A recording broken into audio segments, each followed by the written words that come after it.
Welcome, and here we go again. Now, I was toying whether to do a video today, and I've decided I will. So today I'm going to be taking a look at some of the news and stuff that has been going on in the Doctor Who universe of late, and covering my thoughts on it, and some very interesting stuff that has been going on, including some stuff that has been going on during lockdown.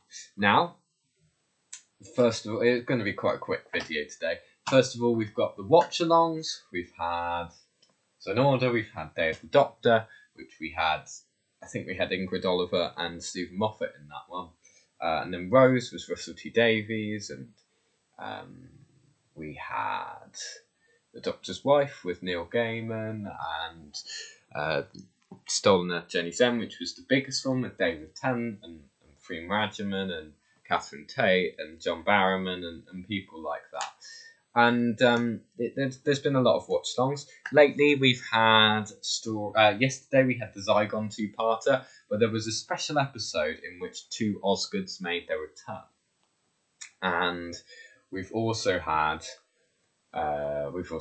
stories like Dalek, which had Robert Sherman, and we had a special mini episode broadcast with that. We had Girl in the Fireplace, which was with Sophia Miles and Stephen Moffat and Russell T Davies. Indeed, both of them joined in for that. And we had a special mini episode, which was a bit of a sequel to The Girl in the Fireplace itself, starring Sophia Miles and written by Stephen Moffat, which was really nice. We had Human Nature Family of Blood, which had a special two little stories about the family of blood and the daughter of mine, which I believe linked in with some of the short stories on the Doctor Who website.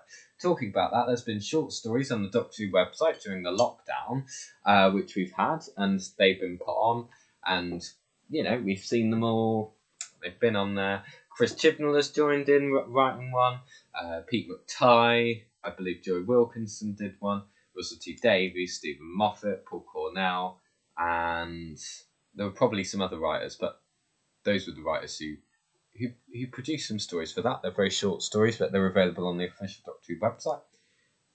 We also had the Time Lord Victorious, which was announced, which is going to be a multi-platform Doctor Who story, and that's going to be coming out this September to January. It's going to be released over a 12-week period, and it's going to be stories over Big Finish, books, comics, novels, audios, escape room type things, games, you know, all sorts of multi-platform things, which I believe is something Star Trek and Star Wars explored, and it's going to be very interesting. They're all going to be an interconnecting storyline about the Time War and the Second Time War. It's going to be interesting that it follows the 8th, 9th and 10th Doctors, and there'll be more details about that released during the year, but it's going to be lots of different platforms joining in. I'm not sure how it's going to work yet, but it's going to work.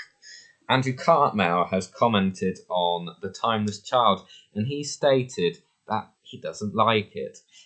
He says that when you get too hooked on detailing the mythology, the snake is kind of swallowing its tail. Now, if you look there, Andrew Cartmel was the one who originally intended to do something Timeless Child-like back in Classic Who during his era. So it's not got his approval, nor has it a lot of people's.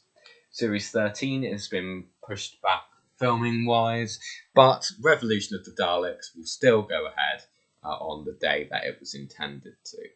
We've also got more watch-alongs coming up. We've got Fires of Pompeii coming up on Sunday with lots of different people, and we've got other stuff coming up. We've got some great stuff coming up, I'm sure. Of course, you'll have daily videos on here, and that's all your news rounded up in 5 minutes.